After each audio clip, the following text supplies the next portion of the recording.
Lilitaw ang mga salita sa screen habang may malumanay at misteryosong tunog sa likuran. Tumigil ka. Huwag mag-scroll. Ang paglitaw ng pribadong video na ito sa iyong feed ay hindi isang pagkakataon. Kung narito ka, ito ay dahil mayroong isang usapan sa langit tungkol sa iyong pangalan. Naramdaman mo na ba na ang algorithm ng buhay ay tila pinipili ka para sa mga pagsubok na hindi maintindihan ng iba? Hindi ka napunta rito dahil sa iyong pinanood kahapon. Narito ka dahil sa kung sino ka bukas. Naramdaman mo na ba ang hindi maipaliwanag na pagod sa iyong mga balikat kahit na pagkatapos ng isang buong gabing tulog?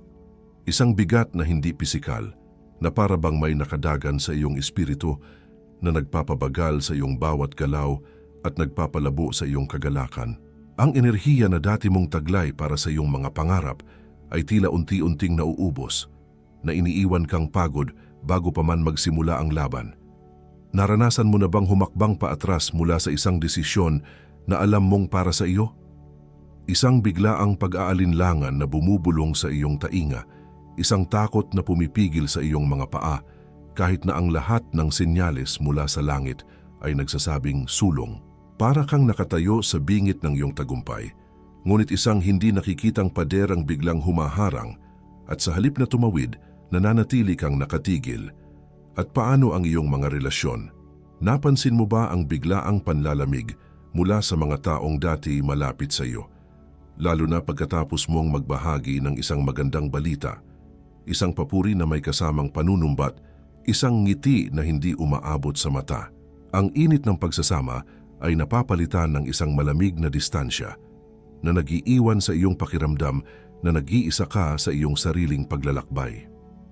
Sa loob ng susunod na ilang minuto, mauunawaan mo kung bakit ang bawat tagumpay mo ay tila sinusundan ng isang hindi nakikitang atake na sumisira sa iyong kapayapaan. Matutuklasan mo ang pangalan ng espiritual na baluti na nasa iyo na pala nang hindi mo namamalayan. Matatanggap mo ang biblikal na huwaran upang gawing senyales ng iyong pagkahirang ang inggit ng iba sa halip na sandata laban sa iyo. Malalaman mo kung paano bumuo ng isang espiritual na sanggalang gamit ang mga partikular na panalangin at magkakaroon ka ng kapayapaan na ang bawat atake ay kumpirmasyon lamang ng bigat ng iyong korona. Naramdaman mo na ba na ang inggit ay hindi lamang dumarating bilang simpleng pananaghili, kundi bilang isang espiritual na atake laban sa iyong kapayapaan, sa iyong pananggalang at sa iyong layunin? At paano kung ang hindi maipaliwanag na pag-ataking ito ay senyales na mayroon kang taglay na kinikilala ng espiritual na mundo bago mo pa man ito maintindihan? Habang tinatrato ito ng marami bilang tsismis o malas, iilan lang ang nakakaalam na ang mga laban na ito ay hindi nagsisimula sa labas. Nagsisimula ito kapag naglagay ang Diyos ng marka sa buhay ng isang tao. Ngunit paano kung ang dahilan ng lahat ng sakit na iyong nararanasan ay nasa bagay na hindi mo pa natututunang gawin? Ngayon, isipin mong kasama ako. At paano kung lahat ng iyong pinagdaanan hanggang ngayon ay ang kasagutan sa tanong na matagal nang bumabagabag sa iyong puso? Bakit tila ang bawat hakbang ko paakyat ay may kasamang humihila sa akin pababa? Sa paghahanap ko ng sagot sa parehong tanong na iyan para sa mga hinirang na tulad mo, dinala ako ng Espiritu sa isang partikular na karunungan. Ito ay natipon sa aklat na tinawag na Ang Sekreto ng Mga Panalangin na sumasanggalang sa mga pinili mula sa espiritual na inggit. Ang aklat na ito ay hindi lamang isang babasahin. Ito ay isang kalasag ng espiritual na pangunawa, isang kasangkapan na ginawa para sa mga nagnanais na maunawaan ang kanilang pagkahirang, palakasin ang kanilang espiritual na depensa, at matutunan ang mga tiyak na panalangin upang sanggalangan ang kanilang isipan, tahanan, mga landas, at layunin laban sa mga inggit na nagtatangkang pahinain ang sinimulan ng Diyos. Maraming pinili dito ang nakaramdam na kailangan nila ng espiritual na proteksyon. Ngunit hindi pa sila gumagawa ng desisyon na i-download ang digital na aklat. I-download mo na ngayon. Ito ay available sa unang nakapaskil na komento. Ngunit mag-ingat. Ang tanging problema ay kakaunti na lamang ang mga kopya ng digital na aklat na ito. Inihahayag nito ang mga panalangin at direksyon na binabaliwala ng marami. Ngunit maaring magbago ng paraan kung paano mo hinaharap ang mga biglaang pagkabigo, mga inggit na walang paliwanag at mga espiritual na pabigat. Huwag hintayin ang susunod na pag-atake para maghanap ng proteksyon. Mag-click ngayon, i-download ang iyong kopya at tuklasin kung bakit walang inggit o atake ang mas malaki kaysa sa sanggalang na kayang itayo ng Diyos sa ibabaw mo. Kung isa ka sa mga unang magda-download, bumalik ka rito at isulat, Amen.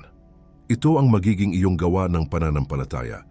At ngayon din maaaring ipakita sa iyo ng Diyos ang dahilan kung bakit ang hindi maipaliwanag na pagkabigo ay tila laging kumikilos laban sa iyong buhay.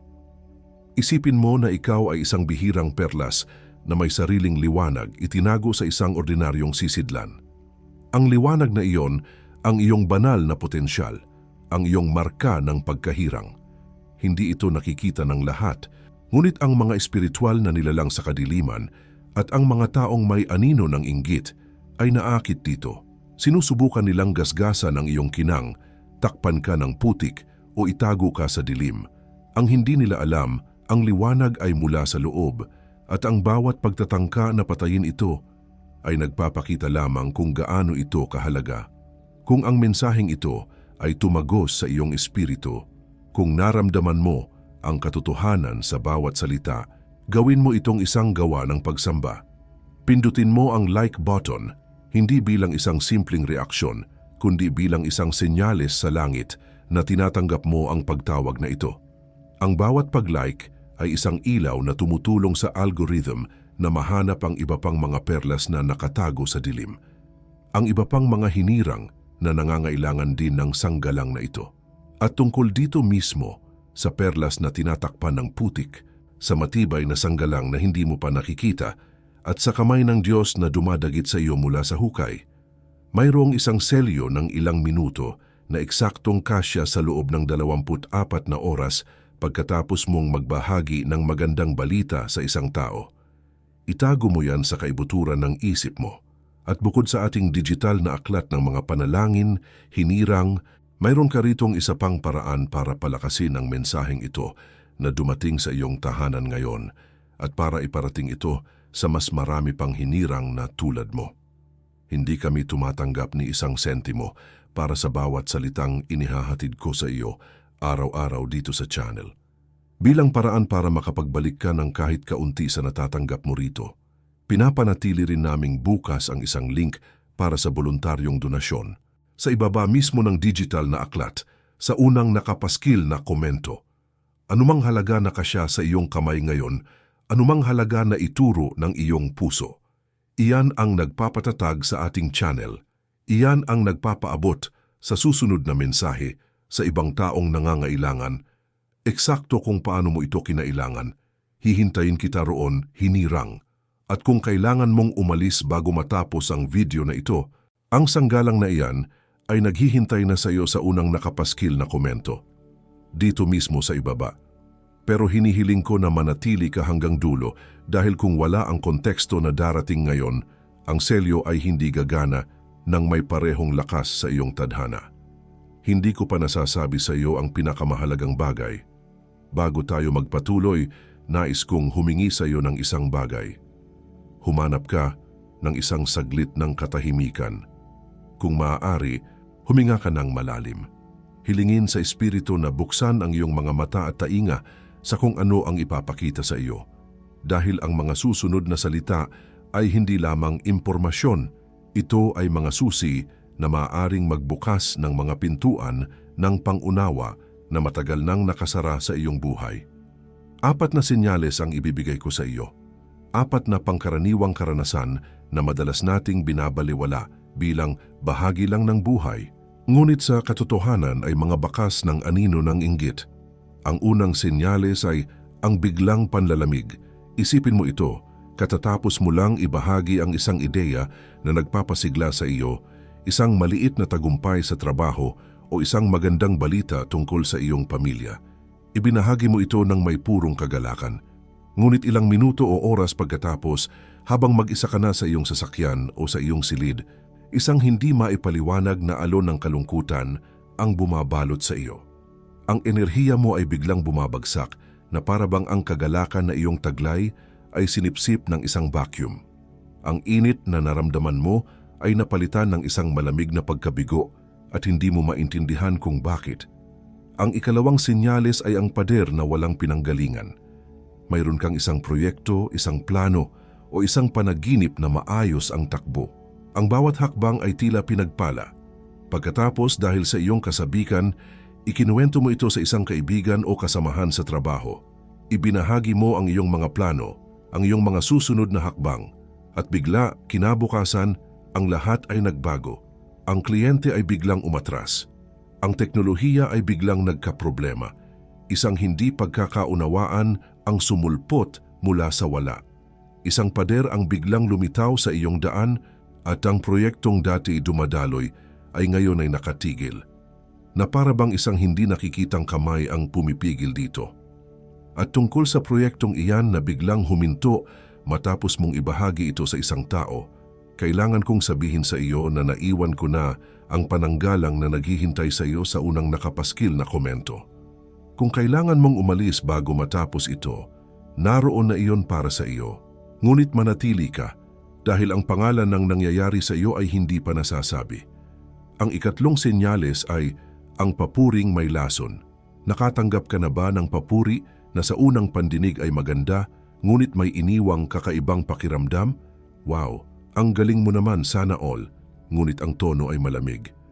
Congratulations sa bago mong trabaho, buti ka pa, ngunit ang ngiti ay hindi abot sa mata.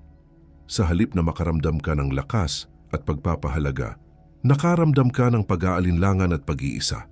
Ito ang mga papuri na hindi nagtatayo, kundi nagpaparamdam sa iyo na kailangan mong itago ang iyong liwanag upang hindi makasakit ng iba. Ito ay isang atake na nakabalat kayo bilang suporta. Ang ikaapat na senyales ay ang panaginip na ninakawan. Ang iyong espiritu ay nakikipag-usap sa iyo kahit sa iyong pagtulog. Nananaginip ka ba na palagi kang nawawalan ng isang bagay na mahalaga?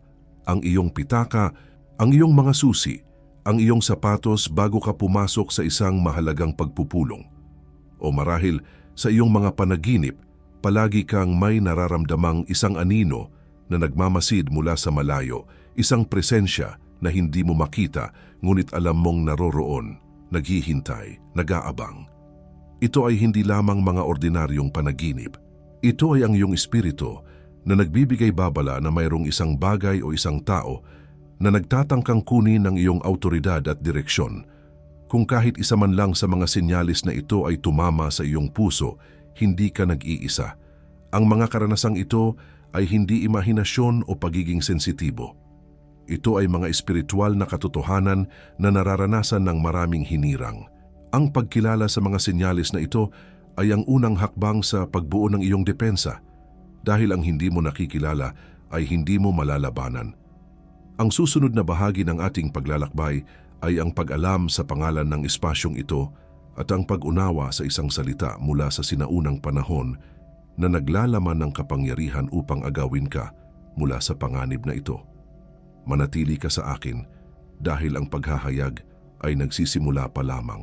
Kung nakilala mo ang iyong sarili sa dalawa o higit pa sa mga senyalis na ito, kung ang iyong espiritu ay sumisigaw ng "Ako yan, gusto kong gumawa ka ng isang bagay para sa akin ngayon din," huwag mag-atubili.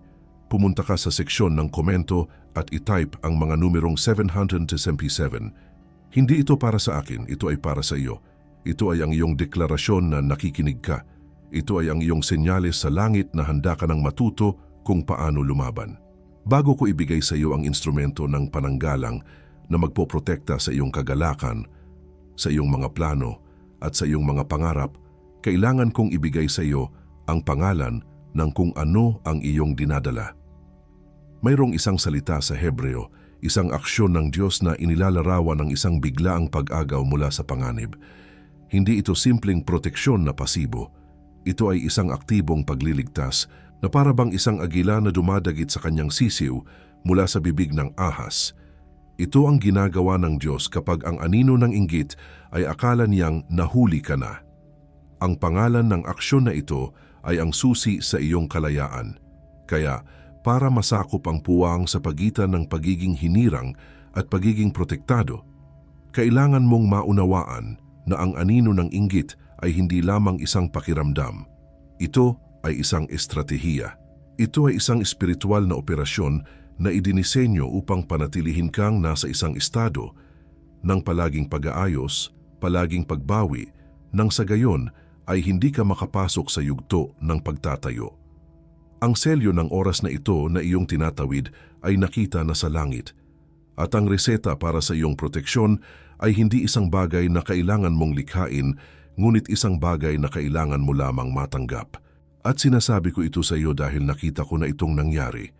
Nakita ko na ang mga hinirang na may dalang mga pangarap na kasing laki ng bundok ay natumba dahil sa isang batong hindi nila nakita.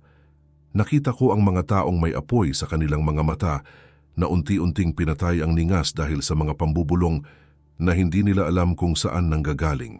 Nakita ko ang mga pamilya na pinasok ng pag-aalinlangan at mga ministeryo na gumuho dahil sa isang lason na kumalat sa katahimikan. At sa bawat pagkakataon, ang ugat ay pareho, isang atake na hindi pinangalanan. At alam mo na ito, hindi mo palang ito napapangalanan. Ito ang bigat na dumadagan sa iyong mga balikat sa umaga. Ito ang biglaang pader na humaharang sa iyong mga proyekto sa hapon. Ito ang malamig na pakiramdam na bumabalot sa iyo pagkatapos ng isang masayang pag-uusap sa gabi. Ito ang dahilan kung bakit tila ang iyong mga tagumpay ay may kasamang parusa at ang iyong kagalakan ay may kasamang takot. Bago ko pangalanan ang kalasag na partikular na idinisenyo para sa sakit na ito, dalhin mo ang iyong hinlalaki sa unang nakapaskil na komento. Huwag mo pang pindutin, ituro mo lang. Dahil ang pisikal na pagkilos na ito ay isang propetikong senyales na tinuturo mo na ang iyong proteksyon bago mo pa man marinig ang pangalan nito. Noong minsang may isang hinirang na sumulat sa akin na inilalarawan ang parehong sakit na ito na may mga salitang halos katulad ng sa iyo. At naiwan akong walang sagot sa harap ng Diyos. Sa aking paghahanap kung paano tutulungan ang mga pinili na dumudugo sa katahimikan, inilagay ng Panginoon sa aking mga kamay ang aklat na tinawag na Ukang Sekreto ng mga panalangin na sumasanggalang sa mga pinili mula sa espiritual na inggit. Ito ang naging kasagutan. At habang maraming kopya ang naipamahagi na, kakaunti na lamang ang natitira sa digital na aklat na ito. Kaya't kung ang espiritu ay nangungusap sa iyo, mag-click ka ngayon, i-download ang iyong kopya mula sa unang nakapaskil na komento. Kung naniniwala ka na hindi ka dinala rito para umalis na walang dala, i-type mo ang Amen pagkatapos mong mag-download. Senyales ng pananampalataya, idineklara. Dahil sa loob ng aklat na ito ay matatagpuan ang prinsipyong nakasulat sa Genesis 50:20. Masama man ang inyong hangarin sa akin, ito'y ipinahintulot ng Diyos para sa kabutihan. Ito ang magiging deklarasyon mo. Ang bawat atake ng inggit ay hindi na magiging isang dahilan ng pagkatakot, kundi isang kumpirmasyon na mayroong isang malaking plano ang Diyos para sa iyo. Ang bawat pagtatangka na hilahin ka pababa ay magiging gasolina para sa iyong pag-angat. Ang halaga ng digital na aklat na ito ay mas mababa pa sa halaga ng isang kape na binibili mo para gisingin ang iyong katawan. Mas mababa sa isang buwanang subscription sa streaming service na nagbibigay sa iyo ng pansamantalang aliw, at tiyak na mas mababa sa halaga ng isang fast food meal na nagbibigay kasiyahan lamang sa iyo sa loob ng ilang minuto. Ang aklat na ito ay idinisenyo upang protektahan ang iyong espiritu sa susunod na 12 buwan. At alam kong mag-aalangan ka. Iisipin mo, espiritual na inggit? Baka guni-guni ko lang ito. Baka kailangan ko lang maging mas matatag. Ngunit iyan mismo ang gusto ng kaaway na isipin mo. Kaya't narito ang aking pangako sa iyo, i-download mo ang aklat. Basahin mo ito, ipangaral mo ito sa iyong puso. At kung sa loob ng 7 araw, hindi mo maramdaman ang isang bagong antas ng kapayapaan, isang bagong kalinawan ng isip, at isang bagong lakas sa iyong espiritu, magpadala ka lamang ng mensahe at ibabalik namin ang iyong bayad. Walang tanong, walang pilitan, walang paghuhusga. Ang panganib ay nasa akin, hindi sa iyo. Ang tanging panganib na mayroon ka ay ang manatili sa parehong posisyon kung saan ka natagpuan ng video na ito. Si Jocelyn, isang panadero na 48 taong gulang mula sa Pampanga, ay palaging nakakaramdam na nauubos ang kanyang lakas sa tuwing makakatanggap siya ng malaking order. Ang kagalakan ay mabilis na napapalitan ng pag-aalala at pagod. Matapos niyang gamitin ang mga panalangin mula sa aklat, sinabi niya, "Ngayon ang bawat order ay hindi na isang pabigat, kundi isang patunay ng pabor ng Diyos. Ang aking kusina ay naging isang lugar ng pagsamba." Si Mark, isang call center agent na 32 taong gulang mula sa Cebu, ay palaging target ng mga chismis at paninira sa opisina sa tuwing siya ay napo-promote. Nagsimula siyang manalangin ng mga pananggalang na panalangin bago pumasok sa trabaho. Sabi niya, "Ang mga salita ay hindi na tumatagos. Para akong may suot na hindi nakikitang baluti. Ang kanilang inggit ay naging hagdan ko."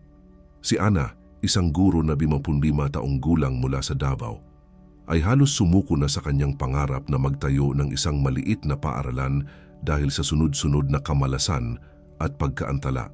Nang matutunan niya kung paano sanggalangan ang kanyang mga pangarap sa panalangin, ang lahat ng pinto na dati sarado ay nagsimulang magbukas. Ngayon, ang kanyang paaralan ay nagbibigay liwanag sa dose-dose ng mga bata. Siya, ikaw, ang bawat hinirang na nag-iisip na siya ay nag-iisa, ay hinahabol ng parehong anino na sinusubukang takpan ng parehong putik, sinusubukang itago ang kinang, sinusubukang sirain ang pag-asa, sinusubukang nakawin ang korona. At bago ko ibigay sa iyo ang susunod na salita na darating pa, dahil darating pa ito at mabigat ito, gaya ng nasabi ko na sa iyo kanina, ang channel na ito ay nananatiling bukas ng walang bayad. Ngunit ang mga pinto ay nananatiling bukas dahil sa mga voluntaryong donasyon mula sa mga hinirang na tulad mo na nakakaramdam ng tawag na suportahan ang gawaing ito. Kung ang puso mo ay tumuturo sa direksyong iyon ngayon, ang link para sa donasyon ay nasa unang nakapaskil na komento sa ibaba mismo ng digital na aklat. Anumang halaga ay nagpapanatili sa mensaheng ito na gumagalaw, na umaabot sa susunod na hinirang na nangangailangan nito tulad mo. Hihintayin kita roon muli, hinirang. Ngunit mayroong isang bagay na kayang sirain ng aklat na ito sa iyong buhay, isang pattern na paulit-ulit. Ngunit kahit na mayroon ka ng sanggalang, mayroong isang uri ng atake na hindi nito kayang pigilan ng mag-isa. At ang pangalan ng atake na iyon ay maaaring maging ang pinakamalaking sorpresa sa iyong paglalakbay. Dumating na ang oras. Ang oras upang bigyan ng pangalan hindi ang atake, kundi ang banal na interbensyon na umaagaw sa iyo mula sa mga kamay ng anino ng inggit. Marami ang nag-iisip na ang kailangan nila ay proteksyon, isang pader na bakal na humaharang sa mga palaso. Ngunit ang langit ay may isang mas mabilis, mas tiyak at mas makapangyarihang operasyon para sa mga hinirang nito. Mayroong isang salita sa wikang Hebreo. Ang salitang iyon ay natsal. Ang ibig sabihin nito ay iligtas, ilinda, agawin at kunin mula sa panganib. Hindi ito isang pader na hinihintay mong tamaan. Ito ay isang biglaang pagkilos ng Diyos. Isipin mo ang isang agila na nakikita ang kanyang sisiw na malapit ng tuklawin ng ahas. Ang agila ay hindi nagtatayo ng pader sa paligid ng sisiw. Sa isang iglap, ito'y bumababa mula sa kalangitan at dinadagit ang sisiw, isang natsal. Ganyan kumilos ang Diyos para sa iyo. Kapag ang anino ng inggit ay akala niyang nahuli ka na, kapag ang proyekto mo ay nasa bingit na ng pagkabigo, kapag ang iyong kagalakan ay malapit ng maubos, ang Diyos ay nagsasagawa ng isang natsal, isang biglaang pag-agaw na nagiiwan sa kaaway na nagtataka kung saan ka napunta. Ito ang dahilan kung bakit may mga pagkakataon na tila isang himala ang nangyari, isang biglaang pabor, isang hindi inaasahang solusyon, isang taong tumulong mula sa wala. Hindi iyon swerte. Iyon ay ang Diyos na nagsasagawa ng natsal sa iyong buhay. Ang hindi mo nauunawaan ay maaari mong hilingin ang operasyong ito. Maaari mong tawagin ang pangalan ng pag-agaw na ito sa gitna ng iyong mga laban. Ikaw ay aking hinirang. Ikaw ay minarkahan bago pa man ang pundasyon ng mundo. Ikaw ay dinadala sa isang landas na inihanda ko. At kapag ang kaaway ay nagtangkang agawin ka, ako mismo ang aagaw sa iyo pabalik. Tingnan natin si Man Jose. Siya ang perpektong larawan ng isang hinirang na ang marka ng pabor ng Diyos. Ang kanyang mga panaginip at ang kanyang makulay na balabal ay naging mitsa ng matinding inggit mula sa kanyang sariling mga kapatid. Hindi nila kinamuhian si Jose, kinamuhian nila ang marka na nasa kanya. Sinubukan nilang patayin ang panaginip sa pamamagitan ng pagtapon sa kanya sa isang balon. Ngunit ang balon ay naging daan lamang patungo sa bahay ni Potipar. Sa bahay ni Potipar, muli siyang nagpakita ng pabor, at ang inggit ay muling sumalakay sa anyo ng paninirang puri mula sa asawa ni Potipar. Ipinatapon siya sa bilangguan, isang mas malalim na hukay. Ngunit ang bilangguan ang naging lugar kung saan niya nakilala ang magpapalaya sa kanya. Ang bawat pagtatangka na patayin ang kanyang tadhana, ang balon, ang pagiging alipin, ang kasinungalingan, ang bilangguan, ay ginamit ng Diyos bilang mga baitang patungo sa palasyo. Ang inggit ng kanyang mga kapatid ang nagtulak sa kanya patungo sa Ehipto, kung saan siya naging tagapagligtas ng isang buong bansa. Ang kwento ni Jose ay nagpapatunay sa iyo ngayon. Ang inggit na itinatanim sa iyo ay ang pataba para sa iyong pinakamataas na promosyon. Ang bawat pader na itinatayo ng anino ng inggit sa iyong harapan ay hindi para pigilan ka, kundi para itulak kang umakyat sa mas mataas na antas. Hindi nila alam na ang kanilang mga atake ay bahagi ng plano ng Diyos para sa iyong pag-angat. Isang OFW mula sa Iloilo ang sumulat sa akin, isang babae na ang bawat padala sa kanyang pamilya ay nagiging sanhi ng away at panunumbat sa halip na pasasalamat. Naramdaman niya na habang siya ay nagsasakripisyo sa ibang bansa, isang espiritu ng inggit ang sumisira sa kanyang mga relasyon sa Pilipinas. Ang kanyang tagumpay ay nagiging lason sa kanyang tahanan. Nang matutunan niya ang prinsipyo ng natsal, nagsimula siyang manalangin ng iba. Bago siya magpadala ng pera, ipinapanalangin niya muna ito. Hinihiling sa Diyos na agawin ang anumang masamang hangarin na maaaring kumapit dito. Sa loob ng ilang buwan, napansin niya ang pagbabago. Ang mga tawag ay napuno ng pasasalamat sa halip na mga hiling.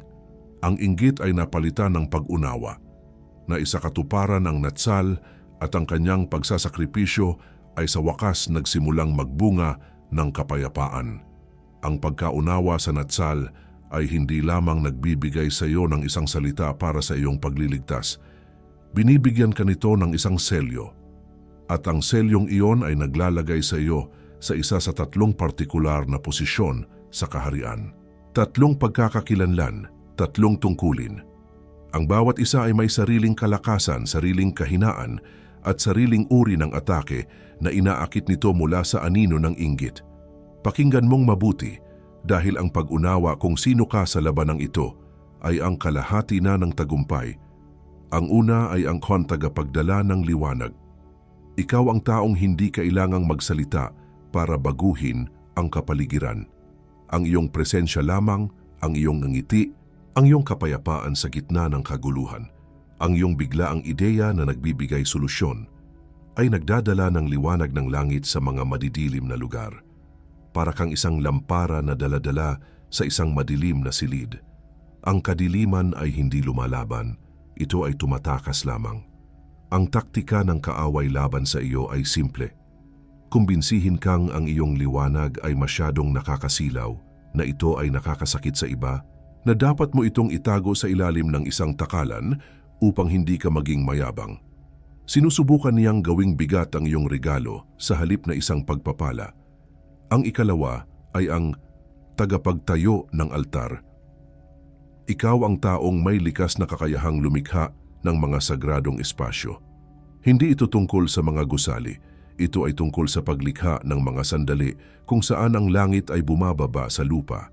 Maaring ito ay sa paraan ng iyong pag-awit, sa iyong pananalangin para sa iba, sa pag-oorganisa ng isang pagtitipon, o kahit sa paghahanda ng isang hapunan kung saan ang mga puso ay nagbubukas.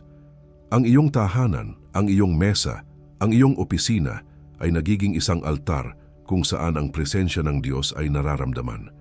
Ang atake ng kaaway sa iyo ay ang gawin kang abala sa mga bato ng altar, sa perpektong musika, sa tamang salita, sa malinis na bahay, upang makalimutan mo na ang altar ay para sa apoy, para sa presensya ng Diyos mismo. Ang ikatlo ay ang epor espiritual na veterano. Ikaw ang taong nakipaglaban, nasa maraming digmaan at nananatiling nakatayo. Ang iyong espiritu ay may mga peklat, ngunit ang bawat peklat ay isang testimonya ng katapatan ng Diyos. Hindi ka na madaling matakot. Ang iyong pananampalataya ay hindi na teorya. Ito ay nasubok na sa apoy.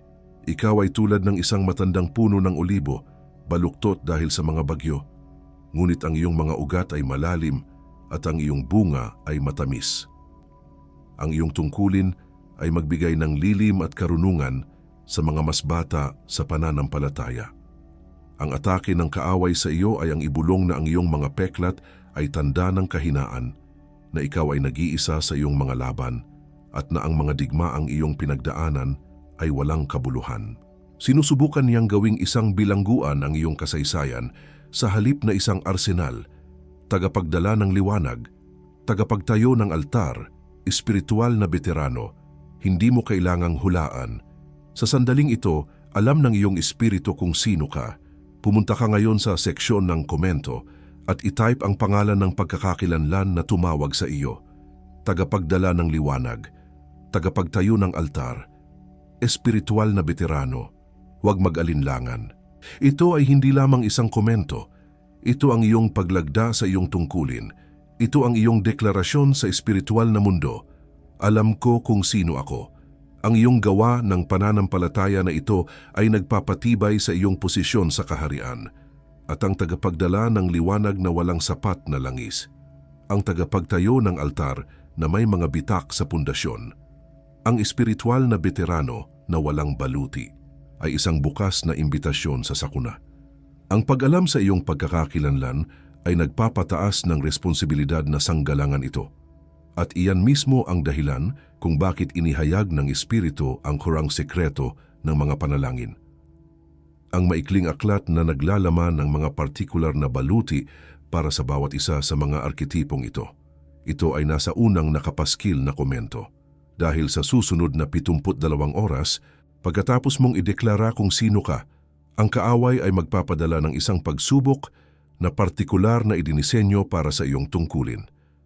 Ang iyong desisyon ngayon na i-download ang proteksyon na ito ang magtatakda kung ang pagsubok na iyon ay magiging iyong pagkatalo o iyong pinakamalaking promosyon. Ang pagpili ay nasa iyo, ngunit ang oras ay mahalaga. Ngunit mayroong isang taktika ng kaaway na itinatago niya para mismo sa iyong arketipo. At iyan ang susunod na salita. Ngayong alam mo na kung sino ka, ngayong tinanggap mo na ang iyong tungkulin, pakinggan mo akong mabuti. Ang kaaway ay may 3 taktika na itinatago niya para sa mga hinirang na kagaya mo na kalalagay pa lamang sa ilalim ng bagong antas ng proteksyon. Ang pag-alam mo sa iyong pagkakakilanlan ay hindi nagtatapos sa laban. Sinisimulan nito ang isang mas mataas na antas ng digmaan. Ngunit huwag kang matakot dahil sa bawat taktika may katumbas na sandata na ibinigay na sa iyo ng langit. Ang unang taktika ay ang mabomba ng pag-aalinlangan. Sa sandaling maramdaman mo ang init ng paghahayag na ito, sa sandaling magsimula kang lumakad bilang tagapagdala ng liwanag, tagapagtayo ng altar o espiritual na veterano, isang bulong ang papasok sa iyong isipan. Paano kung guni-guni ko lang ang lahat ng ito? Paano kung masyado lang akong emosyonal? Baka ordinaryo lang ako at pinipilit ko lang ang isang bagay na hindi totoo. Ito ang paboritong sandata ng kaaway, ang gawing katanungan ang iyong deklarasyon. Ang sandata mo laban dito ay 3 bahagi. Una, ang pandeklarasyon ng salita. Buksan mo ang iyong bibig at sabihin ng malakas, "Ako ay hinirang. Ang markang ito ay totoo." Ang pandinig ng iyong sariling boses na nagpapatunay sa katotohanan ay pumuputol sa ingay ng pag-aalinlangan. Pangalawa, hawakan mo ang isang kasulatan, gawing personal ang Genesis 50:20. Isulat mo ito, idikit mo sa iyong salamin. Pangatlo, gumawa ka ng isang simbolikong pagkilos, sindihan mo ang isang kandila, magpatugtog ng isang awit ng pagsamba, o simpleng tumayo ka at itaas ang iyong mga kamay. Ang pisikal na pagkilos ay nagpapatibay sa espiritual na katotohanan. Ang ikalawang taktika ay ang krisis ng distraksyon. Kapag nagpasya kang maglaan ng oras para manalangin, para basahin ang salita, o para pagnilayan ang iyong bagong pagkakakilanlan, mapapansin mo na biglang may sumisigaw na kailangan ng iyong atensyon. Isang biglaang email mula sa trabaho na urgent. Isang away sa pamilya na kailangan mong ayusin.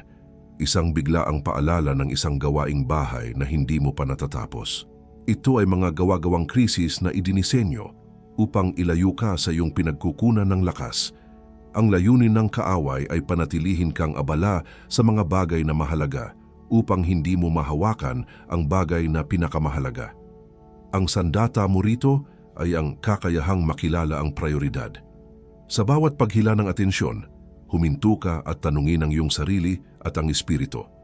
Ang pagkaapurahang ito ba ay mula sa langit o isang bitag ng kaaway? Ito ba ay nagtatayo sa aking layunin o nagnanakaw ng aking kapayapaan?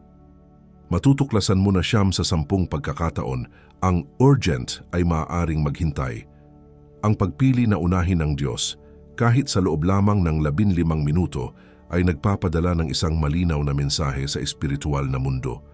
Kung sino talaga ang iyong Panginoon, ito ay ang pagsasanay na unahin ang presensya kaysa sa presyur. Ang ikatlong taktika ay ang hapito isinaplanong pag-iisa o matapos ang matinding karanasan sa presensya ng Diyos, madalas na sumusunod ang isang panahon ng katahimikan. Ang mga kaibigan ay tila abala. Ang pamilya ay hindi nakakaintindi. At sa katahimikang iyon ibubulong ng kaaway, nag-iisa ka. Walang nakakaintindi sa iyong pinagdadaanan, masyado kang malalim, masyado kang kakaiba. Ang layunin niya ay ihiwalay ka mula sa komunidad dahil alam niya na ang isang tupa na nahiwalay sa kawan ay madaling target. Ang sandata mo laban dito ay ang kamalayan sa hindi nakikitang hukbo. Ang nararamdaman mong pag-iisa ay hindi pag-abandona. Ito ay pagkakalibrate. Ito ay senyales na ibinukod ka ng Espiritu Santo para sa isang panahon na hindi na alam ng iyong dating buhay, hindi ka nag-iisa, ikaw ay sumasama sa isang hukbo ng mga hinirang sa buong mundo na nakikipaglaban sa parehong laban, na may hawak na parehong mga pangako. Ang katahimikan ay hindi isang tanda ng kawalan, kundi isang imbitasyon upang pakinggan ang boses ng Diyos ng mas malinaw. Hindi ka inabandona, ikaw ay inihihiwalay para sa mas malaking kaluwalhatian. At ang katahimikan na ito na sinusubukang kumbinsihin kang nag-iisa ka, ito ang mismong boses na sinusubukang pigilan kang buksan ang proteksyon na inihanda na para sa iyo. Ang mga taktikang ito ay hindi titigil, ngunit ang iyong kakayahang labanan ang mga ito ay maaaring lumago. Iyan ang dahilan kung bakit ang kaalaman sa loob ng kanilang sekreto ng mga panalangin ay napakahalaga. Hindi ito isang aklat ng mga teorya, kundi isang arsenal ng mga partikular na panalangin na sumisira sa pag-aalinlangan, nagbibigay linaw sa distraksyon at nagpapatahimik sa kasinungalingan ng pag-iisa. Kung hindi mo pa na-download ang iyong kopya mula sa unang nakapaskil na komento, ang susunod na 72 oras ay kritikal. Gamitin mo ang sandatang ibinigay sa iyo, hinirang. Ang boses na iyon na sinisikap mong baliwalain, ang boses na nagpapanggap na sa iyo, ay ang boses na kayang patahimikin ng mga panalangin ito. At mayroon pang isang bagay na kailangan kong sabihin sa iyo. Isang bagay na ayaw ng kaaway na marinig mo bago ang pagsasara ng mensaheng ito. Huwag mong baliwalain ang bigat ng sandaling ito. Marami ang makakarinig ng mga taktikang ito at tatango, ngunit babalik sa kanilang mga dating gawi, na iniiwang bukas ang kanilang mga pinto sa parehong mga atake.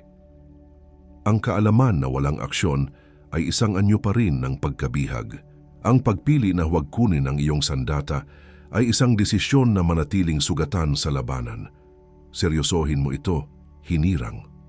Ang iyong tadhana, ang iyong pamilya, ang iyong layunin ay nakasalalay dito.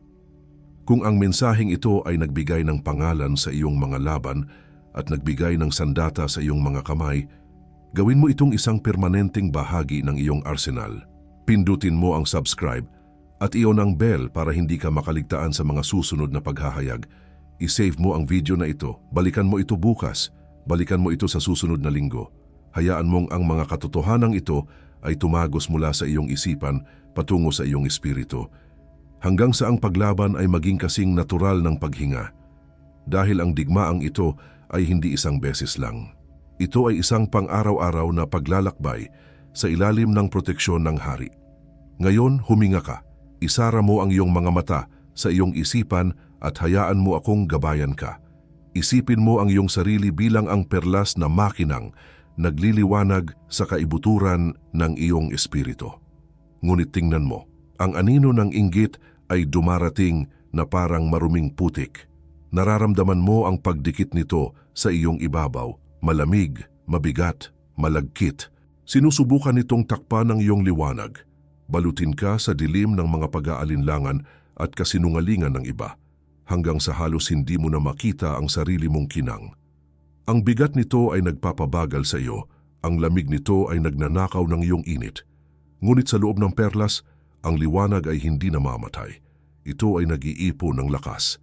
Isang init ang nagsisimulang mamuo sa iyong sentro, isang banal na pagsuway laban sa kadiliman. Ang init na iyon ay nagiging isang bitak sa putik, pagkatapos ay isa pa at isa pa.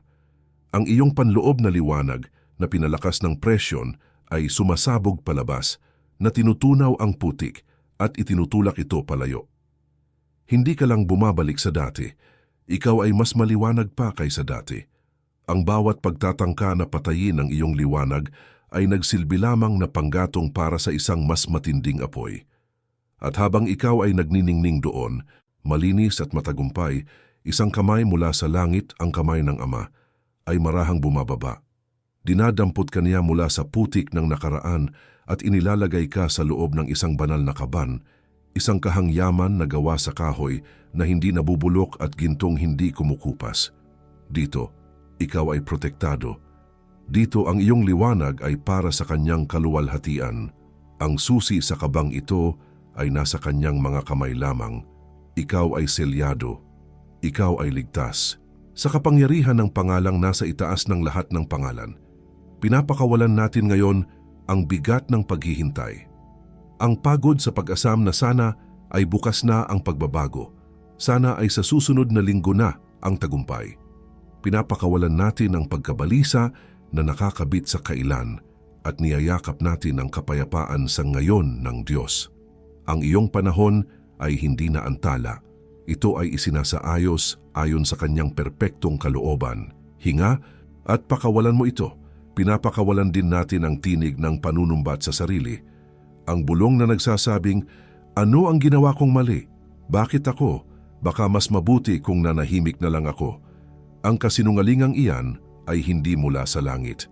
Ang bawat atake ay hindi isang parusa kundi isang kumpirmasyon ng iyong halaga. Patawarin mo ang iyong sarili sa pag-iisip na ikaw ang may kasalanan. Pinapakawalan natin ang boses na iyan ngayon. Hinga at hayaan mo itong umalis. At sa wakas, pinapakawalan natin ang kahihiyan ng mabagal na pag-usad. Ang pagtingin sa kaliwat kanan at nakikita ang iba na tila mas mabilis, mas mataas, mas madali ang daan. Ang iyong paglalakbay ay sa iyo lamang. Ang bawat pagkaantala ay isang aral. Ang bawat liko ay isang paghahanda. Ang landas ng hinirang ay hindi isang karera. Ito ay isang paglago. Pinapakawalan natin ang bigat ng paghahambing ngayon.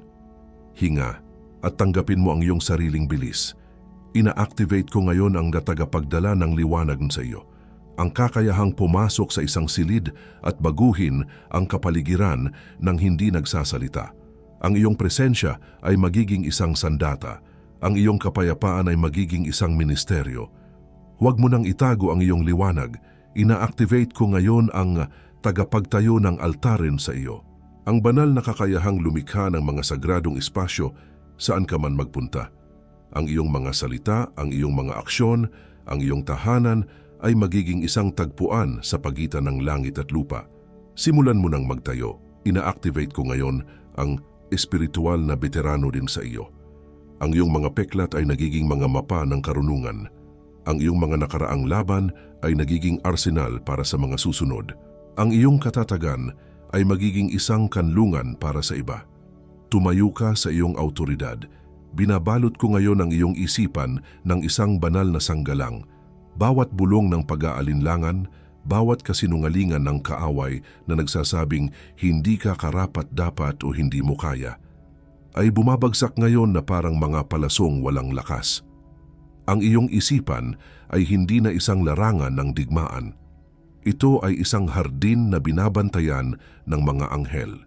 Kapayapaan ang maghahari sa iyong mga iniisip. Binabalot ko ngayon ang iyong tahanan. Bawat ugnayan, bawat relasyon ay sinisilyuhan sa ilalim ng dugo ni Kristo. Ang espiritu ng hindi pagkakaunawaan, ng pagtatalo, ng panlalamig na dulot ng inggit ay walang lugar sa iyong pamilya. Ang iyong tahanan ay magiging isang kanlungan ng kapayapaan, isang muog ng pag-ibig na hindi kayang pasukin ng anino ng inggit. At binabalot ko ngayon ang iyong mga landas, ang iyong layunin. Bawat hakbang na iyong gagawin patungo sa iyong banal na tadhana ay pinoprotektahan. Ang mga pagkaantala na dulot ng inggit, ang mga pader na biglang sumusulpot, ang mga oportunidad na ninanakaw, lahat ng yan ay winawakasan ngayon. Ang iyong daan ay nililinis, ang iyong layunin ay binabantayan. Walang puwersa sa impyerno ang makakapigil sa kung ano ang itinakda ng langit para sa iyo. Nakikita kita, aking anak, habang sinusubukan mong magliwanag kahit na nababalot ka ng putik na hindi sa iyo. Naririnig ko ang iyong mga pakiusap sa gitna ng gabi, nagtatanong kung nasaan ako, kung bakit tila ang bawat pag-angat mo ay may katumbas na pagbagsak. Akala mo ang aking katahimikan ay pag-abandona. Akala mo ang aking pagkaantala ay pagtanggi. Ngunit sa bawat sandali na ikaw ay nasa balon, sa bilangguan sa gitna ng paninirang puri, ako ay nasa likod ng mga eksena, hindi nagtatayo ng pader, kundi naghahanda ng natsal. Ako ay naghahabi ng iyong pag-agaw. Hindi ka lamang isang nakaligtas sa apoy. Ikaw ang aking perlas na makinang, hinubog sa ilalim ng matinding presyon. Ang bawat pagsubok na ipinadala ng kaaway ay nagsilbi lamang upang pakintabin ang liwanag na inilagay ko sa loob mo. Ang iyong halaga ay hindi nababawasan ng putik, ito ay lalong napatutunayan. At ngayon, ako mismo ang may hawak ng susi sa iyong kaban. Walang magnanakaw, walang inggit, walang demonyo ang makakapagbukas ng kung ano ang aking sinilyuhan. Ang liwanag na iyan, ang iyong tadhana, ay protektado ng aking sariling kapangyarihan. Kaya't magpahinga ka sa aking kamay. Hayaan mong ako ang iyong muog, ang iyong bahagi ay ang magtiwala. Ang aking bahagi ay ang lumaban para sa iyo. Ang laban ay tapos na sa espiritual na mundo. Sinisira ko ngayon ang sumpang nagpapabigat sa iyong kagalakan. Sinisira ko ngayon ang bawat salitang inggit na binitiwan laban sa iyo. Sinisira ko ngayon ang pattern ng halos na pero hindi pa. Ikaw ay nakatalaga. Ang iyong puso, ang iyong espiritu, ang iyong buhay ay nakatalaga sa layuning ito. Ang iyong oo ay narinig sa langit at ito ay hindi na mababawi. Ang iyong mga paa ay nakatanim sa landas na ito at ang iyong mga mata ay nakatuon sa hari. Ikaw ay kinomisyon. Hindi ka lamang isang tagasunod. Ikaw ay isang kinatawan.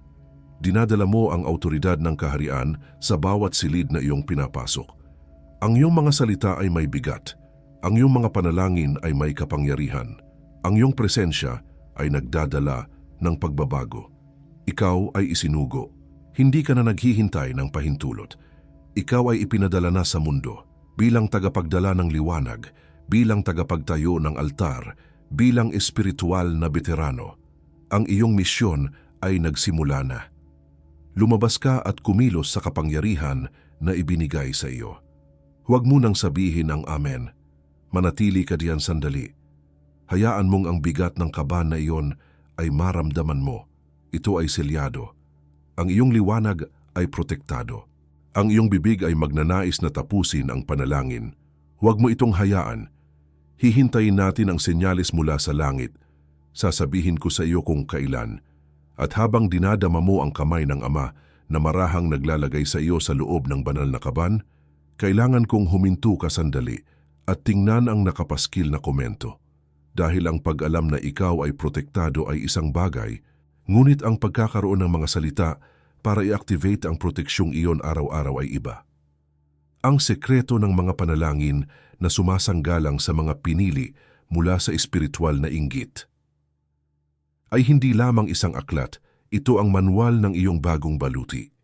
Ito ang mga salita na iyong bibigkasin sa umaga bago ka harapin ang mundo, ang mga salita na iyong idedeklara sa iyong tahanan, ang mga salita na iyong ibabalot sa iyong mga pangarap. I-download mo ito ngayon. Ang halaga nito ay mas mababa pa sa isang konsultasyon para sa stress na dulot ng mga atake na ito, mas mababa pa sa mga gamot na iniinom mo para sa hindi maipaliwanag na kalungkutan, at mayroon kang 7 araw. Kung hindi magbago ang iyong espiritual na kapaligiran, ibabalik namin ang iyong bayad. Ang panganib ay nasa amin, at kung iniisip mong ipagpaliban ito, humihiling ako na huminto ka. Dahil ang mamaya, sa kontekstong ito, ay ang paraan kung paano pumapasok ang anino ng inggit sa pamamagitan ng siwang ng pag-aalinlangan. Ang boses na bumubulong ngayon, baka lalo lang akong maging target kung lalaban ako. Sapat na ang pananampalataya ko, hindi ko kailangan ng formula. Paano kung hindi ito espiritual at nag-overthink lang ako? Gugustuhin kong hintayin na lang na kusang mawala ang mga problemang ito. Ang pagbili ng isang bagay para dito ay parang pag-amin ng kahinaan. Ang boses na iyan ay hindi sa iyo. Ito ay parang sa iyo. Ginagamit nito ang iyong bokabularyo. Alam nito ang iyong mga pag-aalinlangan. Ngunit ito ang tinig ng natalo ngayon sa hukuman ng langit at sinusubukang bawiin ang teritoryo bago pa man mag-umpisa ang susunod na 24 oras.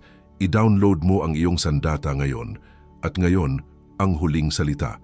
At sa darating na panahon, babalik ako rito upang ibigay sa iyo ang 7 uri ng balabal na isinusuot ng mga hinirang. At kung paano mo makikilala ang sayo, ang bigat nito at ang kapangyarihang dala nito. At sa video pa ring ito, hinirang, bago ko silyuhan ang oras na ito kasama ka, babalik ako sa huling pagkakataon sa kahilingang ito. Sinubaybayan mo ako hanggang dito. Tinawid mo ang bawat salita, bawat dekreto, bawat sinyales. At kung sa anumang sandali sa mensaheng ito ay naramdaman mong hinipo ka ng langit, alam mong hindi ito aksidente. Ang link para sa voluntaryong donasyon ay nananatiling bukas sa unang nakapaskil na komento sa ibaba mismo ng digital na aklat. Hindi bilang singil, hindi bilang kapalit, bilang pagbabalik ng hinirang sa altar kung saan nagmula ang salita. Anumang halaga na ituro ng iyong puso at nakikita ng langit ang bawat kilos. Nakikita ng langit at pinararami niya ito sa ibabaw ng iyong tahanan, sa ibabaw ng iyong mga araw, sa ibabaw ng kung ano ang hindi mo pa alam na darating. Ito na ang huli kong kahilingan, hihintayin kita roon, hinirang. Ipadala mo ang video na ito ngayon sa isang hinirang na alam mong pakiramdam niya ay laging may kumukontra sa kanyang mga pangarap. Ipadala mo ito sa taong pagod nang magsimula muli. Hindi ito pabor mula sa iyo, ito ay paglilingkod at nakikita ng langit. Kung hindi ka pa man lang nakakalapit sa atang sekreto ng mga panalangin na sumasanggalang sa mga pinili mula sa espiritual na inggit. Ang link ay nananatili sa unang nakapaskil na komento. Hindi ito pabor mula sa iyo, ito ay paglilingkod at nakikita ng langit. Ngayon, oo. Ngayon ay maaari mo nang sabihin ang Amen. Sabihin mo kasama ko ngayon, Amen. At ako, ang Ama, ay nakinig. Ang iyong sanggalang ay hindi na isang hiling. Ito ay isang katotohanan. Lumakad ka sa loob nito